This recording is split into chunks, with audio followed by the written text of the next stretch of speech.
Ja siis järgmine kokkupuude oli, aga mul ei õnnestunud nii kiiresti seda nagu raamatut leida, kus nende samade kolmjalgadega on Templirüütlid Saaremaal, üks selline raamat.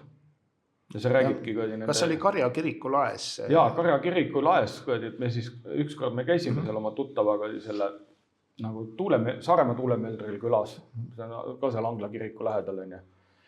Ja muideks Angla tuulikud ongi seal samas. No need on väiksed. Need on väiksed. Need tapavad ainult lapsi ja kasse ja koeri. See meie tuttav tuulemelder, aga tal on täiesti süütud sellised väiksed tuulikud. Tal ei ole 300 meetri kõrgusel. Ei ole.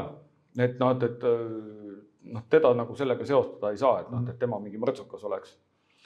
Ja kui me seal Karja kirikus käisime, et siis need templirüütlid olid ju need, kes seal kunagi seal, kui need Prantsusmaal need nagu hirmsat moodi maha notiti seal ja sinna põgenid igal pool laiali. See käis nagu Šotimaale, siis mingi osa nagu Reisimaale sattus neid ja Portugali ja siis väidetavalt mingi enklaav sattus sinna Saaremaale just nimelt. Et selle siis nende märkide järgi, mis seal kiriku laes on, leitakse, et seal on sarnasus nende teiste kirikutega, kus nad siis redutasid või pesitsesid, et seal võisid nad ka olla. Seal nad olid, jah. Ja raamat on siis Templirüütlitest just nimelt Saaremaale. Templirüütlid Saaremaal.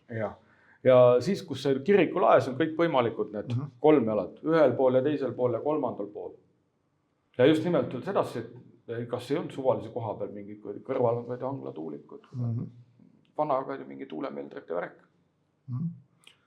No jah, seal midagi nagu, mina näen nagu seda aspekti, et kõik ju teavad seda, et satanistid riputavad endale kaera tagurpidi risti.